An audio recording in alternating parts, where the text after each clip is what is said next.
समाधवन विधीयते. अगदी कष्टाने पुण्य सायासाने प्राप्त करतात. एकची पुढे करीती जे स्वर्ग काम मनी धरिती. यज्ञ पुरुषा चुकती भोगता जो. या यज्ञाचा भोगता असणारा परमात्मा म्हणजे मी. मला सोडतात आणि स्वर्गाधिकारांमध्ये भोग प्राप्त व्हावे म्हणून त्याची याचना करतात. दिसायला सद्गती आहे पण अधोगती आहे. म्हणून त्या सद्गतीला प्राप्त होणारा जो असतो त्याला विषय म्हणा आणि त्या परमगतीला प्राप्त होतो तो जिज्ञासा असतो. विठ्ठला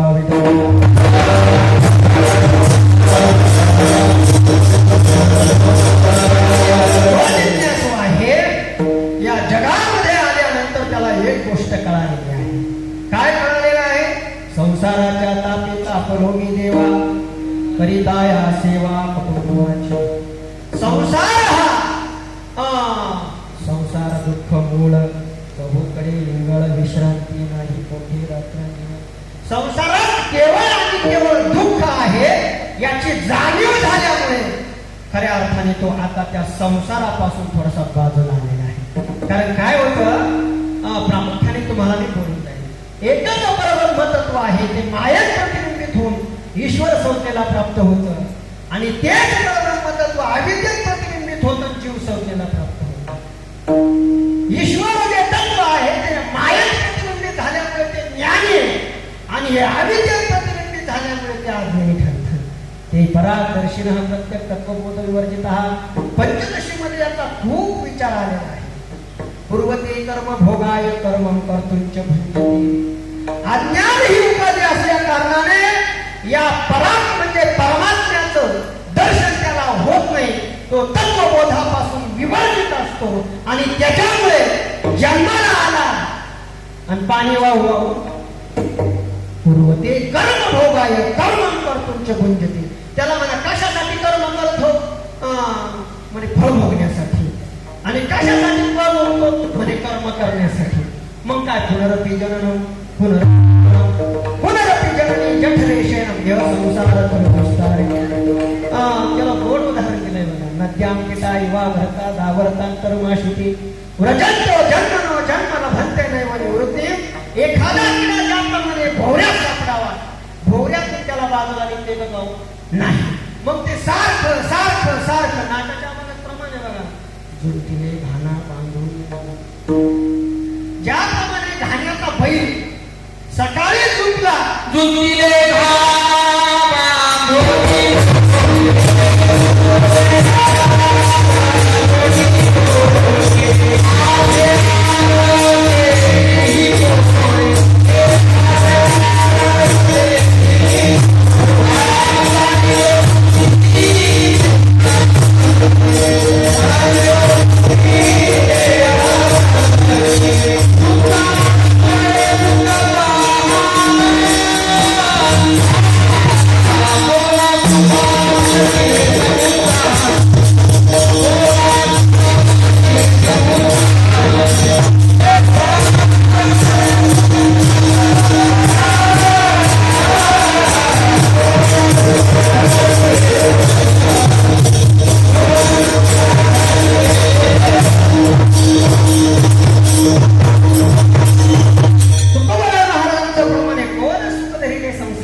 जेणेकरून दुःखे आरंभळे दुःखे तहाना नाही खात.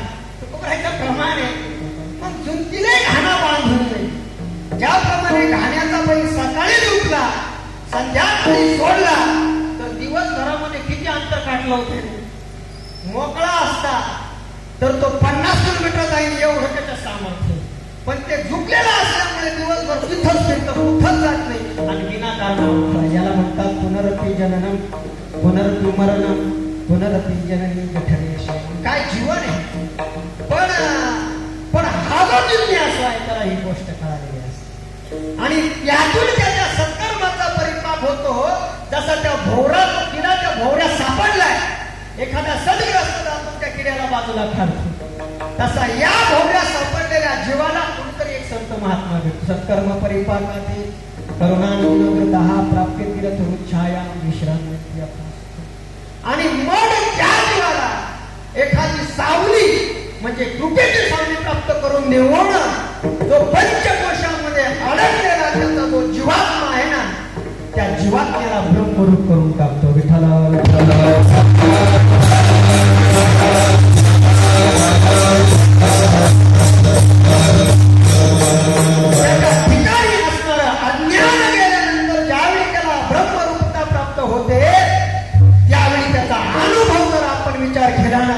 म्हणतात कृतकृत्य झालो इच्छा केली ते पावलो त्यावेळी ज्याला खरी कृतकृत्यता प्राप्त होत असते. ज्यावेळी परमात्म्याचा आनंद प्राप्त होतो त्यावेळी हा जीव पूर्ण होत असतो. नाहीतर आतापर्यंत फक्त अपूर्णता अशा प्रकारचा असतो. म्हणून अपूर्णतेची इच्छा संभवतात आणि त्याच्यामुळे तळमळ आणि दुःख असतो. पण या ज्ञानी महात्म्याला पूर्णत्व प्राप्त झाल्यामुळे त्याच्या जीवनामध्ये कुठलीच इच्छा राहत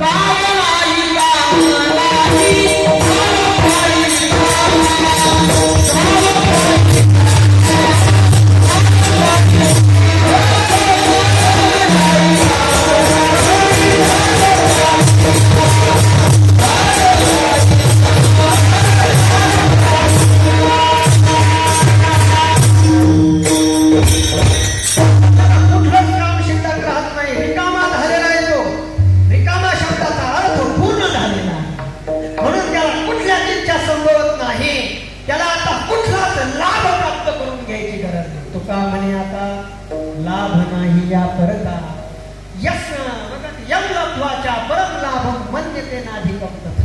त्याला जो लाभ प्राप्त झालेला आहे ना तो लाभ या विश्वामध्ये सुद्धा कुठं नाही असा लाभ आहे बघा. आणि त्या लाभ प्राप्त झाल्यामुळे तो स्वतःला एवढा मोठा समजतो एवढा धन्य समजतो. त्या केवळी कृतकृत्यता जगभरी अध्यात्माचे नवलपन पुरे कर्माचे काम सरे विरमे मन ऐसा अध्यात्म लाभतया होयगा धनंजया भांडवलतया उद्यमी. ज्ञानोबरायचे होय स्वतःला धन्य समजतो धन्य हम सन्मानम म्हणजे सावेग्नी धन्य हम ब्रह्मानंद भातीने स्पष्ट. आता मला अमूर्त असणारा परमात्मा अमूर्त असणारा ब्रह्मानंद आता माझ्या डोळ्याने मला स्पष्ट दिसत आहे. या अखेरच्या बोधाला तो महात्मा प्राप्त होतो. धन्य हम प्राप्तव्यमेन विद्यते किंचित धन्य हम सर्वम आत्मसंपन्न. त्याला आता सगळं प्राप्त झालेलं असतं त्याला प्राप्त शिल्लक राहत. यासाठी केला होता अट्टहास शेवटचा दिस गोड व्हावा. आता निश्चिंतीने पाऊल विसावा कुठल्या धावा मग त्याला प्राप्त झालेल्या आनंदामध्ये अहो पुण्यम फलितम दृढम अस्य पुण्यस्य संपत्ती रहो वयम. तो स्वतःला धन्य समजत असतो. सांगा बरं परमार्थाच्या व्यतिरिक्त कोण स्वतःला धन्य समजत असेल अहंकाराच्या पोटी त्याला सुप्रतिष्ठितता म्हणतात. पण परमार्थामध्ये ती धन्यता प्राप्त झाली ना तर दुसऱ्या धन्यता याला तुच्छ वाटत असतात नाही का. मग एकदा परमात्मा प्राप्त झाला तर तो जगाविषयी देहाविषयी आणि प्रपंचाविषयी उदास होत असतो. काय कारण कारण त्याला जे सुख प्राप्त झालंय ना ते सुख याच्यात राहत नाही. आपण नागरपणे इंद्रभुवनाचे पाबळे गुणे तो रंगे केवी पालिवणे भिल्लाची. आपल्या आनंदामध्ये जो स्वर्ग सुख सुद्धा तुच्छ मानतो तो गरीबाच्या झोपडीत रमेल का. जो मृताशी ठेवी तो जैसा काठीन सेवी. जो अमृताला नाव ठेवतो तो भातावरली त्याच येईल खा. तसा ज्याला परमात्मा प्राप्त झालेला आहे तो विषयाच्या आनंदाकडे डोकेल खा. डोकत नाही मग अनायासे सहज या देहावरती या प्रपंचावरती आणि या जगतावरती उदास होऊन ब्रह्मरूप झालेला असतो. अभंगाचं पहिलं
आणि उदास जरी असताना बघा आपल्या संतांचं वारकरी संप्रदायाचं एवढं श्रेष्ठत्व आहे, एवढं सामर्थ्य आहे या भागातून दिसतं.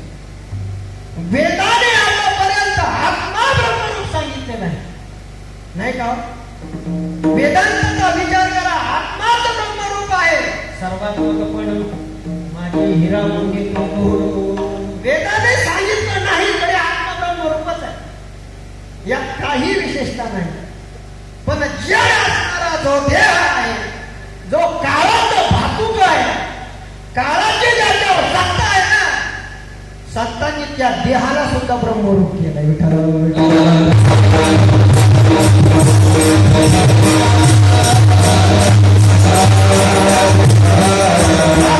हा देह जड आहे, पण संतांचं सामर्थ्य आहे.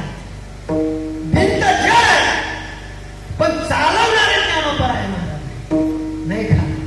रेडा जड आहे, रेडा निर्बुद्ध आहे, पण वेद बनवणारे तसे ज्ञानोपर आहे. तसा हा जड देह आहे, पण देहाला सुद्धा ब्रह्मरूप करण्याचं सामर्थ्य संतांमध्ये आहे. ब्रह्मीभूत काया किंवा उदासीनता देह ब्रह्मरूप. मरणा हाती सुटली काया आणि विचार निश्चय. अभंगाचा विचार करा बरं. हा तुकोबरा महाराज म्हणतात, माझी मरणा हातून काय आत्मा नाही सुटला. मरणा हातून आत्मा सोडण्याची गरजच नाही, आत्म्याला मरणच नाही. अलीकडचे लोक म्हणतात आत्म्याला शांती प्राप्त हो, आत्म्याला फक्त शांती. अजूनही खूप अधुरं काम आहे. हा आत्मा इकडे गेला, तो आत्मा इकडे या सद्गतीला गेला म्हणतात. आत्म्याला मरणच नाही. नैनन छिंदांची शस्त्राने नैनन धरती का सगळे ज्ञानी महात्मे या ठिकाणी. पण सांगा बरं, तुकोबराय महाराज म्हणतात माझी काया म्हणजे देह हा मरण हातून सुटला, याला म्हणतात देह ब्रह्मरूप करणं.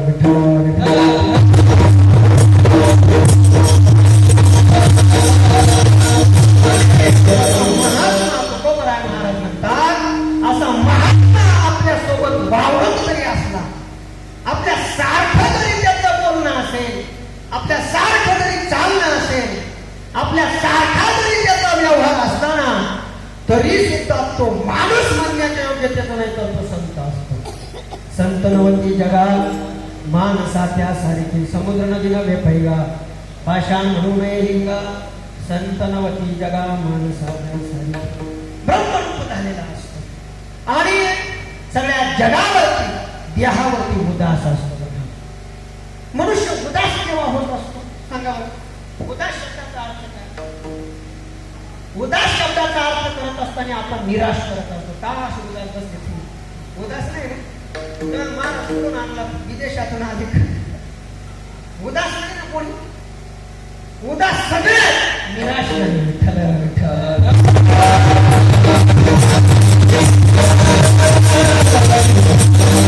उदास शब्दाचा अर्थ होतो उत आसनं. उत म्हणजे वर आणि आसनं म्हणजे असणं, म्हणजे देहाच्या पलीकडे गेलेला जो असतो त्याला म्हणतात उदास. आणि महात्मा हा उदास भक्त ऐसे दाना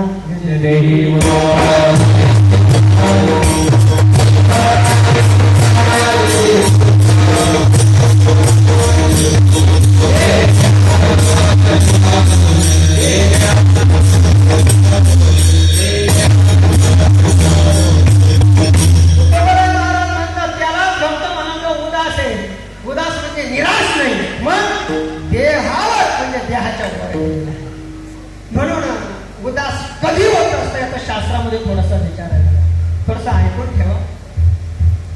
एखाद्या वस्तूवरती मनुष्य कधी उदास होत असतो, तेव्हा उदास होत असतो तर ज्यावेळी त्या वस्तूचं असंबंध ज्ञान होतं त्यावेळी तो उदास होत असतो.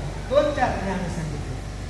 त्या वस्तूचं ज्यावेळेस दोष ज्ञान होतं त्यावेळी तो उदास होत असतो आणि वस्तूचं मिथ्या ज्ञान झालं की त्यावेळेस तो उदास होत असतो. थोडासा याचा विचार करायचा. असंबंध ज्ञान झालं असतं की तो उदास होतो. उदाहरणार्थ आपण सगळी माणसं आळंदीमध्ये गेलो, रात्र झाली, राहावं कुठं हे माहित नाही, पण एखादा संत महात्मा एखादी महाराज मंडळी येतात, इकडं पुढं झोपू नका चोर खूप आहे नाही का, उगाच तुमचं गाठोड धरून असेल म्हणून एक करा, काय करा, आजची रात्र तुम्ही आमच्या धर्मशाळेमध्ये येऊन राहा. आता धर्मशाळेमध्ये येऊन राहा म्हणल्यानंतर काय 25-30 जणांचा ग्रुप असतो, आनंद होतो प्रत्येकांना. ते म्हणतात बरं झालं की उपकार केले ज्यांनी आपल्याला, आपल्या यांना धर्मशाळेत बोलवले नाही का. मग हे जातात धर्मशाळेमध्ये राहतात. मग रात्रीच्या वेळी त्या 25 जणांच्या मधून कुणाला असं वाटतं ना रात्री तुम्ही एवढी धर्मशाळा नावावर व्हावी म्हणून, कुणाला वाटतं असं का ही धर्मशाळा रात्रीतून जर माझ्या नावावर झाली तर बरी होईल? नाही वाटत, नाही वाटत. उलट झोपायला कुठं झोपा पंचायत होती. महाराजांनी एवढी जागा आपल्याला दिली म्हणून महाराजांचे उपकार मानत असतो आपण. मग त्या धर्मशाळेवरती आपण उदास का असतो? कारण असंबंध ज्ञान असतं. त्या धर्मशाळेचा आणि आपला काहीही संबंध नाही. मग धर्मशाळेचा आपला काही संबंध नाही. अशा असंबंध ज्ञानामुळे जसे तुम्ही उदास होतात, हा संत महात्मा सुद्धा देहाचा आणि माझा काहीच संबंध नाही. मग जशी राहण्यापूर्वी धर्मशाळेची जागा महाराजांनी दिली, तसा परमार्थ प्राप्ती करता भगवान परमात्म्याने हा उसना आपल्याला देह काही दिवसापर्यंत दिलेला आहे. म्हणून ज्ञानी महात्मा देहावर उदास असतो. विठाला विठाला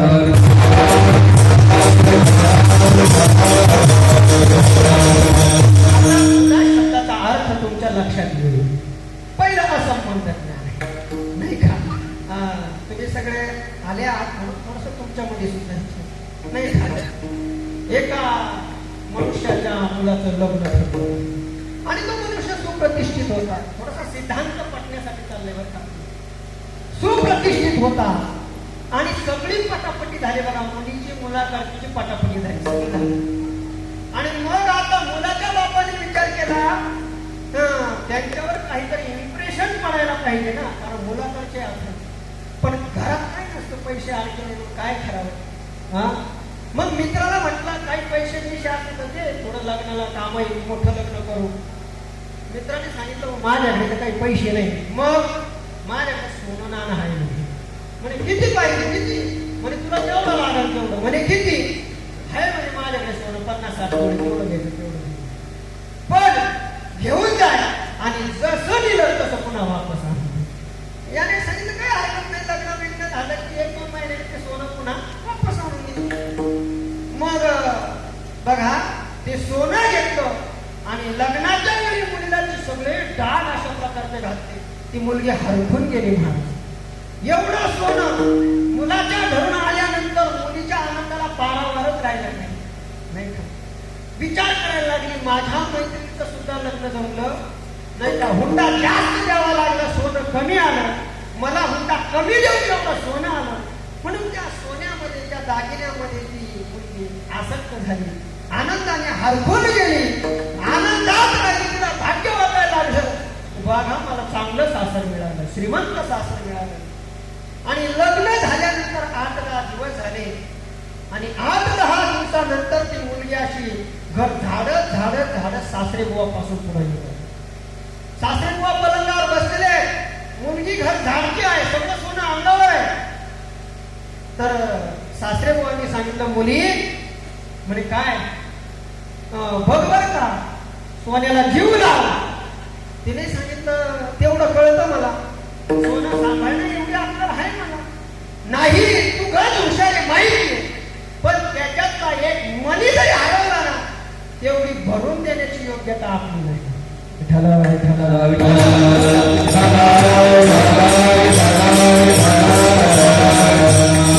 या मुलीला एवढा शब्द ऐकला तर भरून द्यायचं काम करलं तर एक मनी भरून देण्याची सुद्धा आपली लायकी नाही. कारण लग्न होईपर्यंत ते सोनं दुसऱ्याचं आणलं होतं ते आपलं नाहीये. आता मला सांगा लग्नाच्या अगोदर 1 महिना सोनं वापरण्याची तिची त्यावेळेची स्थिती कशी आणि आता ते सोनं माझं नाही दुसऱ्याचं आहे असं ज्यावेळी तिला ज्ञान झालं त्यावेळी तिची त्या सोन्याकडे पाहण्याची दृष्टी कशी. ते सोनं हरवलं काय, पडलं काय, त्याच्यातला तिचा पूर्ण आनंद संपला. ती जशी सोन्यावरती उदास होते, ज्ञानी महात्मा देहावरती उदास असतो. विठाला